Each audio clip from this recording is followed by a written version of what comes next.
시청자 여러분 그리고 장병 여러분 안녕하십니까? 국방뉴스를 전해드립니다.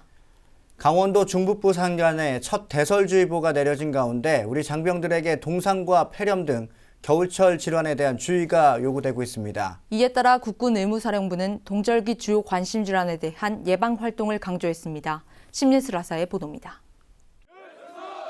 지난 24일 국군의무사령부는 전군의 동절기 관심질환 예방활동 재강조 지시를 시달했습니다. 동상 환자는 기온이 낮아지는 12월부터 2월 사이에 주로 발생하는데 특히 전방 경계 근무를 서는 장병들은 심한 바람 속에서 장시간 움직이지 않기 때문에 동상이 발생할 위험이 큽니다. 동상 예방을 위해 가장 중요한 것은 열 손실을 최소화하고 혈액순환이 원활히 이뤄지도록 하는 것. 의무사는 여러 겹의 옷을 입어 체온을 유지하고 젖은 장갑과 양말은 즉시 교체해 건조한 피부를 유지하며 각막 동상을 예방하기 위해 보호 안경을 착용하는 등 동상 예방 수칙을 제시했습니다. 이와 함께 손발이 저리면서 통증이 심해지는 등 동상 의심 증상이 발생할 경우 겨드랑이와 배 등의 체온을 이용해 따뜻하게 해주면서 난방이 되는 곳으로 이동해야 빠른 회복이 가능하다고 설명했습니다. 각급 부대 지휘관들은 장병들이 동상 예방법을 숙지할 수 있도록 함과 동시에 혹한기 아유 활동 직후 반드시 동상 환자 발생 여부에 대해 확인해야 합니다. 그리고 동상 환자 발생 시에는 즉각 부대 의무실 또는 군 병원에서 전문적 치료를 받게 해야 합니다. 매년 11월부터 유행이 시작되는 폐렴과 인플루엔자에 대해서도 주의를 당부했습니다. 폐렴과 인플루엔자를 예방하기 위해서는 먼저 손 씻기, 마스크 착용 등의 개인 위생을 확실히 하고 38.3도 이상의 발열이 48시간 이상 지속되면 반드시 흉부 엑스선 촬영과 혈액 검사가 가능한 의무부대로 후송해야 합니다. 미세먼지로 인한 피해에도 주의를 기울일 것을 강조했습니다. 이에 대한 방안으로 약간 나쁨, 주의보, 경보로 구분되는 국립환경과학원 미세먼지 예보를 활용하고 불가피한 경우 식품의약품안전처 허가 황사 마스크를 착용할 것을 권장했습니다. 국방뉴스 심예슬입니다. 미래 국방과학기술을 한자리에서 만나볼 수 있는 대규모 학술대회가 대전 컨벤션센터에서 열렸습니다. 육해공 모든 분야에 걸쳐 연구 논문이 발표되고 미래 국방기술과 방산 장비들도 선보였는데요. 윤현숙 기자가 취재했습니다. 현대 로템에서 개발 중인 근력 증폭 로봇과 험지 적응형 로봇. 로봇을 착용하면 시속 6km로 계속 걸을 수 있고 50kg 이상의 장비도 거뜬하게 들 수 있습니다. 현재 다양한 동작 시험 중으로 2020년경 모든 개발이 완료될 전망입니다. 영화에서만 보던 미래 군인의 모습이 떠오릅니다. 등짐에다가 군장을 메고 가는데 그런 걸 할 때 착용 로봇을 입고 보행을 한다고 하면은 좀 더 먼 거리를 간다거나 작전 반경을 늘릴 수 있는 효과가 있습니다. 카이에서 개발 중인 국산 전투기와 소형 무장헬기 모형도 전시돼 주목받았습니다. 올해 6월 개발이 시작된 무장헬기의 경우 7년이 지난 2022년 말 개발이 완료될 예정입니다.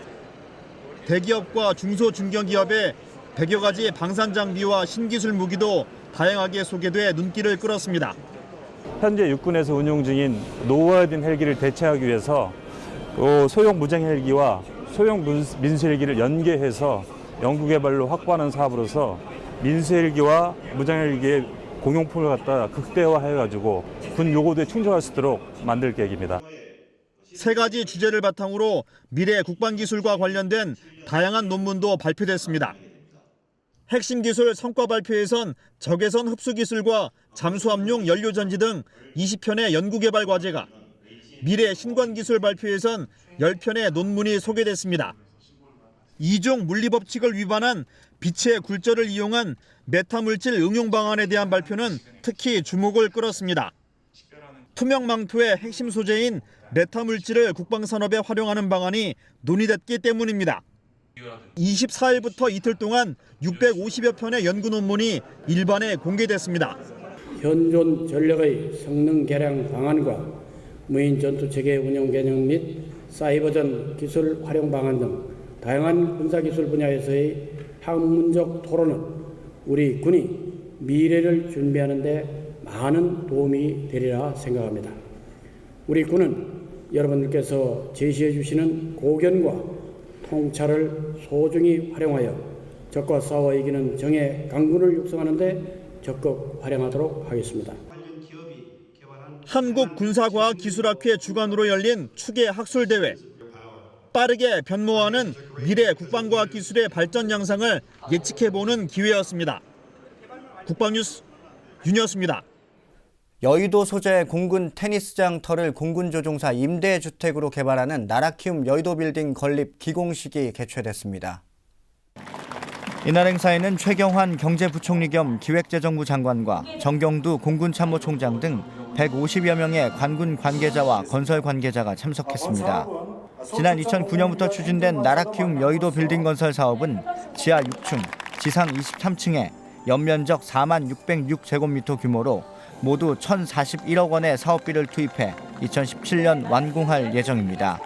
공군 조종사 관사가 포함된 나라키움 여의도 빌딩이 건립되는 것을 매우 뜻깊게 생각하며 공군 전 장병 및 군목과 함께 이번 기공식을 진심으로 축하드립니다.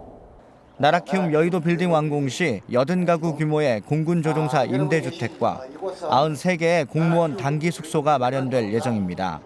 공군은 이번 임대주택 건설로 군 핵심 전력인 전투기 조종사가 민간 항공사로 이탈하지 않고 안정적으로 군 복무를 할 수 있을 것으로 전망했습니다. 육군 51사단이 24일 광명시청에서 전평시 특급 임무 수행에 앞장설 광명시 특전 예비군 중대를 창설했습니다. 사단은 광명시의 중요성을 고려해 지난해 8월부터 엄격한 심사 절차를 거쳐 특전사 복무 우수자 12명을 선발하고 이날 창설식을 가졌습니다. 광명시 특전 예비군 중대는 현역 시절 주특기를 살려 정기 향방 훈련과 연 1회 특전여단 입영 훈련을 실시하고 유사시 대테러나 대침투 임무를 수행하게 됩니다. 특히 재난 상황 발생 시 적극적 구호를 실시하고 수중 정화 활동을 진행하는 등 비군사적 활동도 폭넓게 추진할 계획입니다. 이날 창설식에는 황인권 51사단장을 비롯한 주요 기관장과 지역 통합방위 관계자들이 참석해 광명시 안보를 굳건히 할 것을 다짐했습니다. 창설식에서 황인권 사단장은 광명시 특전예비군 중대가 사단의 예비 전력뿐만 아니라 지역사회 안보 지킴으로써 역할을 다해 광명 시민으로부터 사랑과 신뢰를 받기를 기대한다고 말했습니다. 병무청이 모범사회복무요원과 복무관리 우수기관을 선발하는 제2회 사회복무대상 시상식을 개최했습니다. 이번 시상식에서는 사회복무요원의 명예를 높이기 위해 분야별로 한 명씩 수상자를 선발했습니다. 원동환 중사의 보도입니다. 제2회 사회복무대상 시상식이 25일 대전 계룡 스파텔에서 열렸습니다. 사회복무대상 수상자는 전국 9,700여 개 기관에서 복무 중인 사회복무요원과 복무관리 담당 직원을 대상으로 선발했습니다. 특히 이번 시상식에서는 사회복무요원의 명예를 높이고 제도 발전에 기여한 인원들을 분야별로 한 명씩 선발해 모두 5명이 병무청장 표창을 수상했습니다. 이 중 본인의 연차를 반납하고 점심시간과 밤늦은 시간에도 직원들을 도와 어르신들을 돌본 공로로 대전보훈요양원에 복무하는 서준영 씨와 교차로에 쓰러져 호흡이 멈춰있는 중년 남성을 심폐소생술로 살린 부산 남부소방서의 김병희 씨가 사회복지와 보건의료 분야에서 각각 대상을 수상했습니다. 사회복무요원으로서 이렇게 당연한 일을 했을 뿐인데 큰 상을 주셔서 너무 감사드리고 앞으로 사회에 나가서도 훌륭한 사람이 되도록 노력하겠습니다. 복무를 하면서 당연히 해야 될 일에 이렇게 큰 상을 주셔서 정말 감사합니다. 앞으로 더 열심히 복무하도록 하겠습니다. 또한 교육문화 분야에선 광주광역시 동부교육지원청에 복무하는 최상준 씨, 환경안전 분야에는 국립공원관리공단 북한산 사무소에 복무하는 장성준 씨, 사회행정 분야에는 동두천 시청에 복무하는 박현왕 씨가 각각 수상했습니다. 이 밖에도 최우수 복무기관에는 타 기관에 비해 복무관리 실적과 노력이 우수한 예산군청이 선정돼 국방부 장관 표창을, 대구광역시청이 우수기관으로 병무청장 표창을 수상했습니다. 병무청은 앞으로도 사회복무요원의 사기 진작과 안정적 근무 여건 조성을 위해 노력하겠다고 밝혔습니다. 국방뉴스 원동환입니다. 문화체육관광부가 주최하고 한국문화예술위원회가 주관하는 2015 인생 나눔 교실이 군 장병들을 찾았습니다.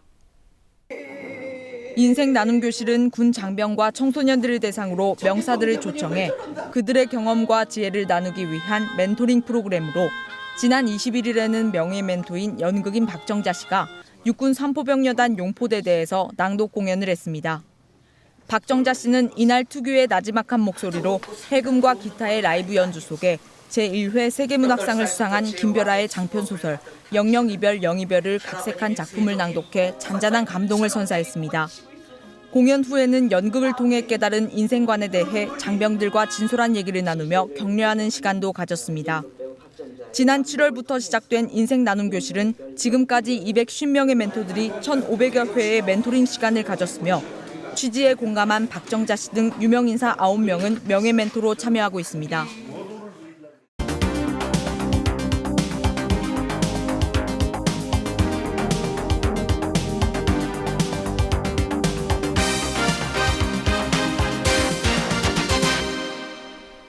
육군 3군수 지원사령부의 정비관들이 평소 담당하던 주특기를 뛰어넘는 새로운 분야에 도전했습니다. 훈련은 전투다. 이번 시간에는 미래 전장 환경에 부응하고 군 구조 개편에 대비하기 위해 다종장비 정비 능력을 키우는 3군지사 장병들을 소개합니다. 김하영 기자입니다. 한 정비관이 한국형 휴대용 대공무기인 신궁의 주간 조준기와 조준 손잡이 격발 스위치 등을 빈틈없이 점검합니다. 다른 한편은 굴삭기의 궤도를 해체하고 스프로킥과 엔진의 상태를 확인하는 정비관들로 분위기가 사뭇 진지합니다. 이들 모두 숙련된 정비 능력을 보이고 있지만 사실은 다른 장비를 담당하는 정비관들입니다. 육군 제3군수지원사령부에서 다종장비 정비 능력에 대한 필요성이 제기된 것은 2013년 30%의 인원 감축이 있고 난 후부터입니다. 처음에는 부족한 정비 인력을 보완하기 위해 시작됐지만 점차 다른 순기능도 부각됐습니다. 주특기 능력을 배양할 수 있었고 야전의 부족한 정비 소요를 충족할 수 있었으며 전시에 완벽한 작전 지속 지원 능력을 향상시킬 수 있었습니다. 한 개 기능이 아닌 다기능에 대한 정비를 능력을 확보하니까 좀 더 군생활의 보람참을 느끼고 그다음 앞으로도 다른 목표가 되면은 다른 분야에 또 도전을 하고 싶습니다. 2014년에 이어 두 번째로 개최된 이번 경연대회는 천마와 저탐 레이더, 견인 화포, 야간 투시경, 통신 장비 등 11종류의 장비 정비에 도전하는 51명의 정비관들이 출전해 그동안 갈고 닦은 실력을 겨뤘습니다. 한 명의 정비관이 한 가지 장비에 대해서 정비 능력을 숙달하기 위해서는 최소 1년 이상의 기간이 필요합니다. 그리고 그 정비 능력을 더욱 숙련하기 위해서는 최소 2, 3년의 꾸준한 노력이 필요합니다. 그만큼 다종장비 정비 능력을 구비하기 위해서는 남들에 비해 2~3배 이상의 노력이 필요한 것입니다. 이론과 실기, 구술을 합산해 장비별 최우수자 11명이 선발됐고 90% 이상의 득점을 한 41명에게는 다종장비 정비 능력 인증서와 배지가 수여됐습니다. 여러 장비를 정비한다는 것이 되게 어려운 일이고 힘든 일인데 이번에 다종장비 경연대회를 통해서 타 분야인 저탐 레이더 정비를 할 수 있는 기회가 돼서 다른 장비, 다종장비에 대한 그 관심을 계속 가지고 노력하고 만약에 공부하면서 배워가면서 한다면 자기가 그 분야만 뿐만 아니라 여러 장비에서도 도움이 될 수 있는 그런 밑거름이 되는 사람이 됐을 거라고 생각합니다. 부대는 앞으로도 정비관들에게 다종장비 정비 능력을 구비시켜 개인 주특기 능력과 정비 효율성 두 마리 토끼를 모두 잡겠다는 계획입니다. 훈련은 전투다. 국방뉴스 김하영입니다.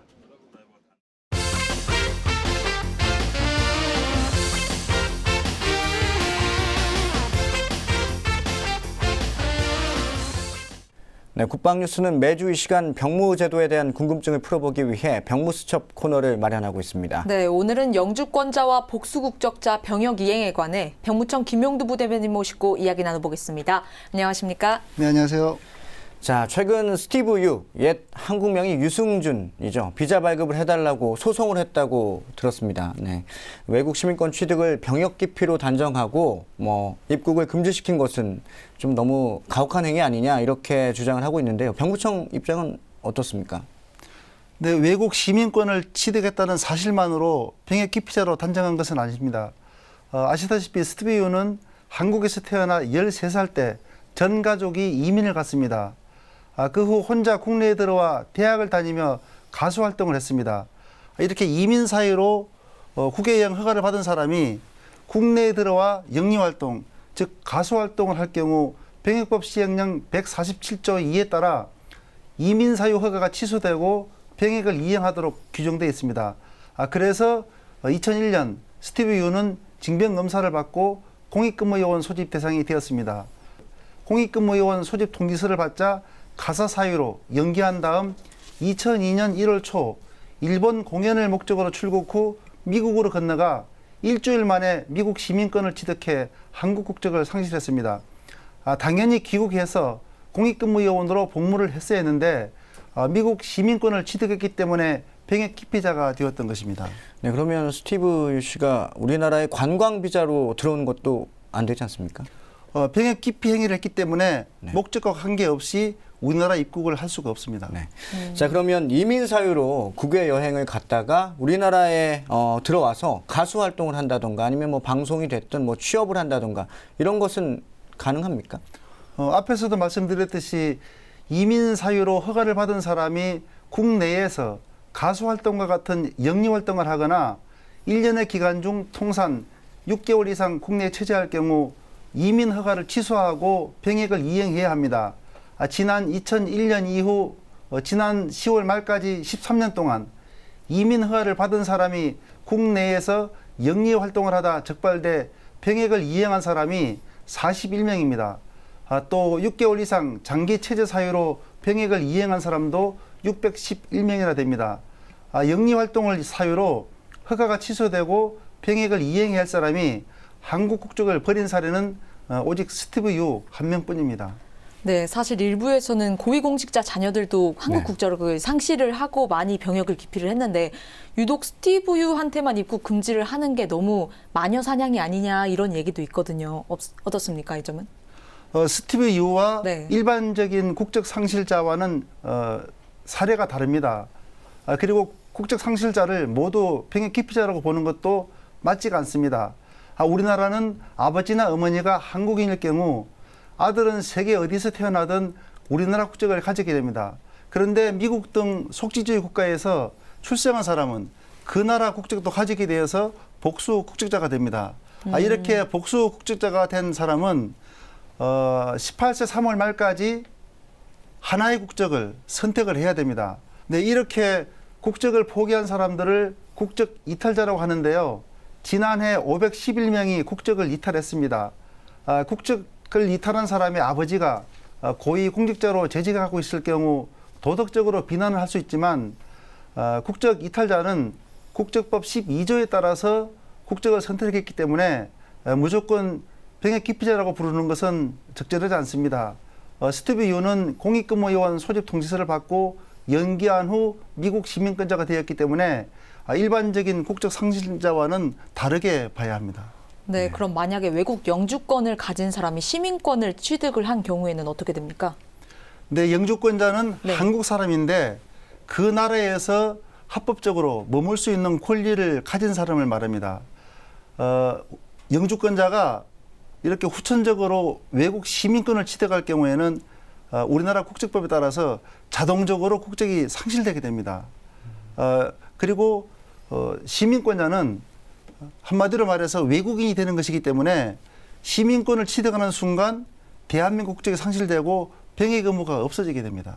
네, 오늘은 여기까지 말씀 듣도록 하겠습니다. 네, 병무수첩 오늘은 영주권자와 복수 국적자 병역 이행에 관해서 궁금한 내용을 살펴봤습니다. 지금까지 병무청 김용두 부대변인이었습니다. 오늘 말씀 감사합니다. 감사합니다. 네, 고맙습니다. 네, 강원 산간에 올가을 첫 대설 경보가 내려진 가운데 이제 본격적으로 겨울 문턱에 들어섰습니다. 동절기 질환 예방을 위한 강조 사항도 전군에 전해진 만큼 장병 모두 건강 관리에 각별히 유의하시기 바랍니다. 네, 국방 뉴스를 마칩니다. 시청해 주신 여러분 고맙습니다.